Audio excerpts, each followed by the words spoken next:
Alright, so before we jump into read aloud, funny story. I've tried to record this read aloud uninterrupted like 5 times, and my kid either gets in the video or my husband comes up to the front door, makes my dog bark, and it's just horrible. So hopefully 6th time is the charm. Alright, if you're just now joining our read aloud, scroll down to the beginning of the stream on Google Classroom, and the very first video that you see will be our first read aloud. So if you want to catch up, scroll down. We're on page 92 right now, which is chapter 32, and I'm reading this book, The Boy on the Porch by Sharon Creech, with permission from the HarperCollins Publishing Company. So 32, here we go. And so the next morning they set off, the 3 of them in the truck along with the beagle, who leaped in at the last minute and snuggled by the boy's feet. They planned to wander along the back roads for a few hours, looking for the scene on the wall of the barn. They turned down narrow roads they hadn't traveled before. They rolled through small towns with dilapidated stores and abandoned gas stations. They passed neglected shacks and derelict buildings and cast-off rusty vehicles and appliances. They passed many barns, some small and rustic, and some larger, older ones with sunken roofs and tilting frames. The first time they came to a wooded area bordered by a creek, John slowed the truck and Marta caught her breath, sat back in her seat, and gripped the door handle. The boy was looking at a nearby house. He pointed to the porch. "What? No, oh no. What?" Marta said. "Is it?" The boy smiled and waved his hand at the porch. Do you know that place?" But the boy had already turned away and was reaching for the dog, rubbing his head. John said, "Look there, see that? It's probably just those chickens he was waving at." "Oh, thank goodness." "I know," John said. "I know."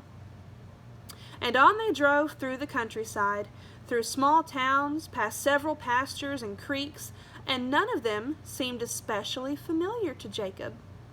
When they returned home that afternoon, and the boy had run up to the pasture to greet the cows and goats, Marta said, "Let's have a big dinner tonight. I'm starved. Let's have fried chicken and mashed potatoes and green beans with bacon and, oh, I'll make a pie. We haven't had a pie in ages.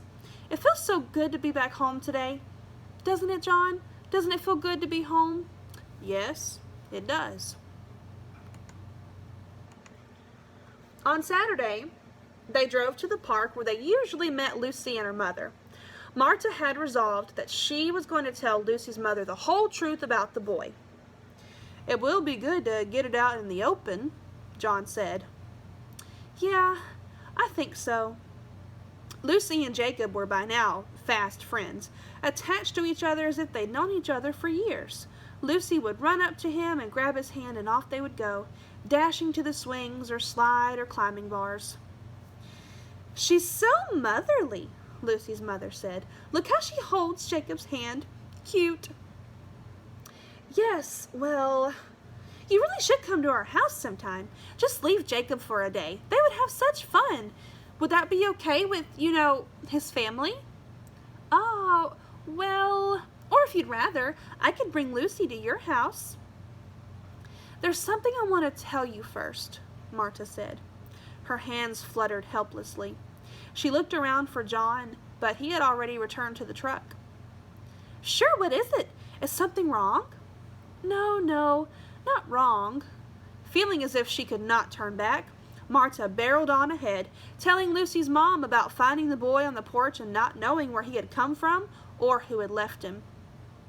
Lucy's mother sat up straight. "You found him on your porch? You don't know who left him? You don't know when they're coming back?" "That's right. But how strange. How odd. That's a bit creepy, don't you think?" "Creepy? Well, I wouldn't say that. But what are you going to do?" "Try to find his family." "But if you do, have you thought about that? What happens if you do find them?" "I don't know." There. Shh." Lucy's mom put a protective arm around Marta. "Shh, what a strange thing. Shh. Again, they drove out into the surrounding countryside, this time with renewed urgency and renewed dread. John, I just have to know. Yes? Where he came from, how he ended up here, what his life was like, how anyone could part with him, if anyone is coming back for him. They drove up and down the hills, along the winding roads, past miles and miles of dense trees and small streams. So beautiful here, Marta said. She tapped the boy's arm. Beautiful, don't you think? The boy gazed out the window and tapped his chest. Marta looked into the boy's eyes. You understand so much. Don't you? The boy nodded. I wish I knew what was in your head. I wish I knew what you were thinking all the time. At the crest of a hill, John pulled over. Let's walk a bit, he said. Too nice a day to be cooped up inside this truck. And so they walked along a trail that led from the top of the hill to a creek below. The boy and the beagle ran ahead, dashing off the path from time to time and then circling back again. This is nice, Marta said. Yes, John agreed. I wish it could be like this always. Over the next 2 weeks, they drove out into new areas, and each time they stopped the truck to walk a scenic path or explore a creek. On one such day, they parked near a public beach at a small lake, well concealed by dense woods. From the beach, they tossed stones into the water and dug in the sand. The beagle chased the boy up and down the deserted, narrow beach. After a picnic, they followed a path through the trees and ate from blackberry bushes. The dog found a ragged red rubber ball and brought it to the boy's feet. The boy threw the ball. The dog retrieved it and brought it back to him, enjoying the game. On one throw, the ball bounced off the path into the leaves, and when the dog returned, he brought a dirty, sodden child's shoe. "Aw, some poor child has lost his shoe," Marta said. "Leave it," John said. "It's filthy." The boy seemed intrigued by the shoe. Turning it this way and that, he sat down on the ground and took off his own shoe and tried to wedge his foot into the dirty shoe. What? What are you? Leave it, John repeated. Don't be silly. It's filthy and it's too small anyway. Can't you see that? But the boy tried again to force his foot into the shoe. Cut that out, John said. He knelt to put the boy's own shoe back on and tossed the dirty shoe to the side of the trail. They had barely moved on when the boy returned to reclaim the shoe, clutching it in his hand. Why? Marta asked. Why do you want that old shoe? The boy tapped his foot and then raced on. Funny kid, Marta said, wanting that old shoe. Yeah, funny kid, John agreed. The boy did not want to part with the shoe. He carried it with him all that day, took it to bed with him that night, and toted it around all the next day. While he painted on the barn wall, the shoe rested on a stool beside him. Then the beagle snatched the shoe. The boy gently removed it from the dog's mouth and wedged it in his pocket. It was a flimsy canvas shoe, the sort a child might wear in the summer. Its sole worn, the canvas stained with mud and mold. It took some convincing for the boy to allow Marta to wash it. He stood by the tin tub while it soaked. He took the stiff brush from Marta and scrubbed the shoe, rinsed it, and pegged it to the line to dry. He checked on the shoe so often that John said, "It's just a shoe, it's not going anywhere." The boy seemed startled. He tapped rapidly on John's arm, an urgent and insistent message. What? What? The boy gave John a look that he had not seen before. Was it disappointment? Was the boy disappointed in John? Okay, John said. It's not just any old shoe. To Marta later, John said, that shoe is bothering me. Don't be silly, John. It's just a shoe. The next day they returned to the spot where they'd found the shoe. It had rained the night before and the earth was dark, the leaves still dripping here and there. The sky was overcast, the lake flat and gray. Again the boy and the beagle ran ahead. The boy had insisted on carrying a knapsack with the shoe inside. I thought we were going to try different places each time, Marta said. I know, but there was something about this spot. It's nice here, don't you think? If it's so nice, why do you look so worried? Worried? I'm not worried. The boy and the beagle roamed in and out of the trees, on and off the path.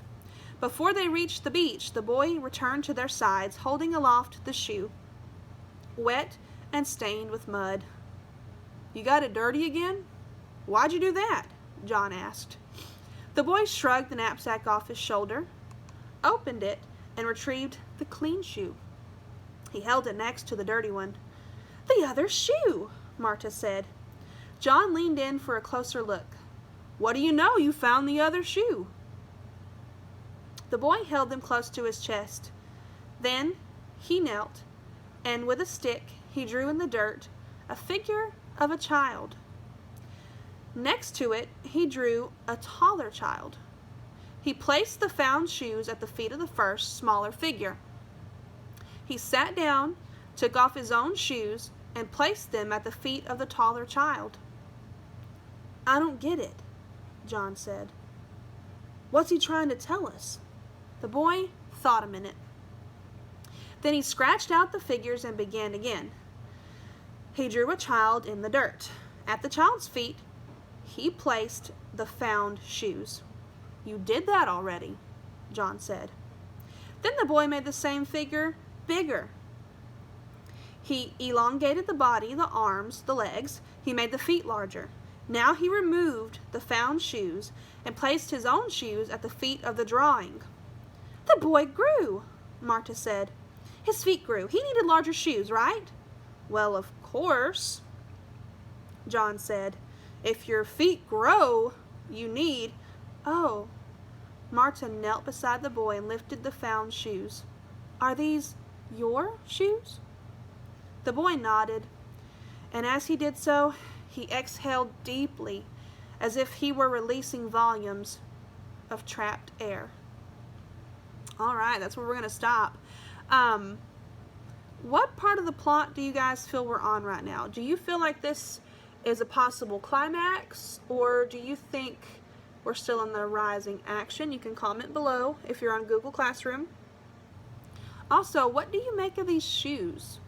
We've confirmed what I was thinking all along. They are the little boy shoes. But why are they at this place?